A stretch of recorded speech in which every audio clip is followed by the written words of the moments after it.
not gonna get away with this, are we? When you speak, I hear silence. Every word a defiance. I can hear, oh, I can hear. Red, wait. Let's go.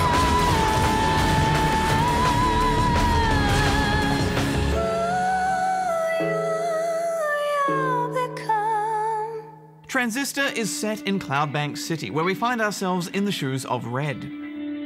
Clearly something has gone down, as she's standing over a dead body which has been impaled by a giant sword known as the Transistor. Together again. Sort of. Who exactly you are, who that man is, and why this sword is talking to you are all mysteries just waiting to be pieced together. It's a clever way to start a story, isn't it, to just drop you into all of this action? Yeah, absolutely. Instantly I was asking questions and wanted to know what was going on. And it's quite cryptic too, it doesn't spell everything out for you. When everything changes, nothing changes.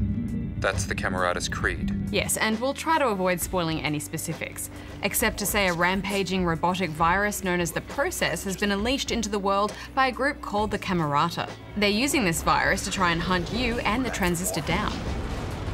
The good news is you have a deep and interesting combat system to fight them off.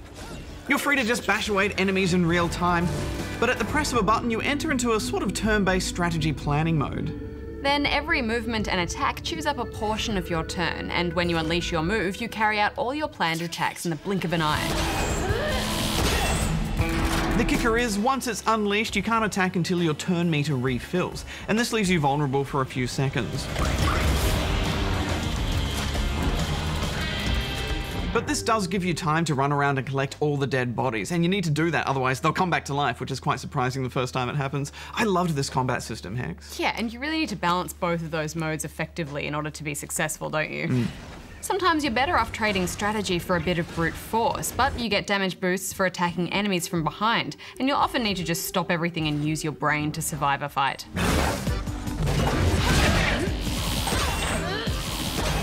I found the weapon and perks system a bit confusing to start off with.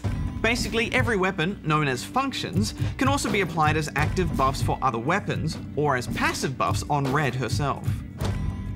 I just think they could have explained all that a bit better. Yeah, but once it does actually click for you, I think it's a really great system. It creates so many possible combinations to try out. At almost every opportunity, I was switching out all of my functions and putting them back in as new combos. You're just constantly experimenting, trying to find that perfect mix. Yeah, and it's so satisfying when you find the perfect combo, isn't it? For example, there's a function which creates an explosive orb which blows up when you hit it, while a cluster bomb type function can augment that, so it splits into 3 explosive orbs. It's perfect for crowd control, all those big boss fights. Or you can flip that around so you get a long-range cluster bomb attack while the explosive function augments it, increasing its area of effect. And when you think about how each function can have up to 2 others augmenting it, I mean, the possible combinations goes into the thousands. And I liked how the game really pushes you out of your comfort zone. Instead of dying when you run out of health, the game disables your favorite function. Yeah, it did make fights feel more desperate knowing that at any moment I could lose my go-to function. But I did find the upside to this was that I'd often be forced to discover new combos in the process.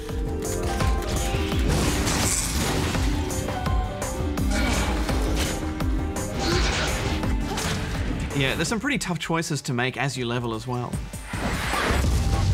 We're getting there. You'll be forced to choose between different functions, or whether to unlock extra augment slots, or upgrade your maximum memory to let you access more functions at once. And there are also various modifiers to choose from, which ramp up the difficulty, but reward you with increased XP. Yeah, I remember there was a similar feature in their other game, Bastion, and it's great if you're finding it too easy, and it adds just a bit of variety to a second playthrough. Although there is already a good New Game Plus mode, which lets you keep all of your upgrades and randomizes a lot of the enemy encounters. So there's plenty to warrant a second run. Yeah, there's lots of similarities between this and Bastion. I wouldn't say it's just a reskin though, but they do have a lot in common. Yeah, I mean, it is very much its own game, but that Bastion DNA is hard to miss, which isn't a bad thing in my opinion because I loved Bastion. Me too. The art in Transistor is just as stunning, if not more so. In fact, I think you could take a screenshot from just about any point in the game, frame it, hang it in a gallery, and it wouldn't look out of place. So pretty. Oh, it's so pretty. And I can already see the cosplayers getting their costumes and giant sword props ready for the next big convention. Yes, I'm certainly going to do that. I love the way she's dragging around this giant sword the whole time. It's just so cool. Yeah, it's awesome. And the music badge. So pretty. So pretty.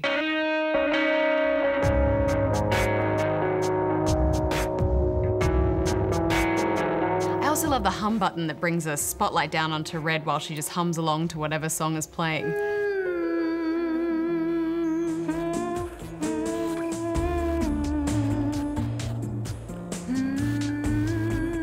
It's completely unnecessary, but totally awesome. Yes, games need more unnecessary but awesome buttons, don't they? Yes, and this one actually has two, because there's another button that does this. Yeah, it looks great, but once again, I'm pretty sure it's totally pointless. I like that they've gone for this narration style again, similar to Bastion, but this time the narration comes from the Transistor itself. Know what I hate worse than stairs? Nothing. He didn't feel quite as responsive to your shenanigans as the Bastion narrator, Hi. since he's more of a character in the world rather than an all-knowing, disembodied being. I see. It's a great feature though, and it works well to tell a story, and he's always got a bit of feedback for you. Come on then, tough guy. Get away from it. I prefer it, honestly. It felt like less of a gimmick. Plus, I love the relationship between Red and the Transistor. I mean, they have a strong bond, and it's interesting watching that play out. That's my star. Could always handle yourself. Much like Bastion's Bastion, you have a little beachside sanctuary that you can access through various back doors that you come across. There's nothing to build on or improve in it, but it does give you access to various combat challenges, which really test out your mastery of all the game's mechanics. Anything good? Yeah, it also gives you access to more useless but awesome stuff. Like a beach ball you can kick around with a pet process, or you can just lay back in a hammock and stare at the stars while Transistor muses about the world. That's Sybil. Always palling up to you and everybody. Showed her true colors back there. So what did you think overall, Hex? I loved it. I mean, I think this is worth playing for the music and the art alone, but add to that rock solid gameplay and story, and what's not to love? I'm giving it 9 out of 10. Yeah, I love this too. I would have liked a bit more explanation in the story. Some may like that you have to dig deep and really work all that out, but I just wanted a little bit more. Still, this is fantastic. 8.5 out of 10 from me. And now here's Goose with the news.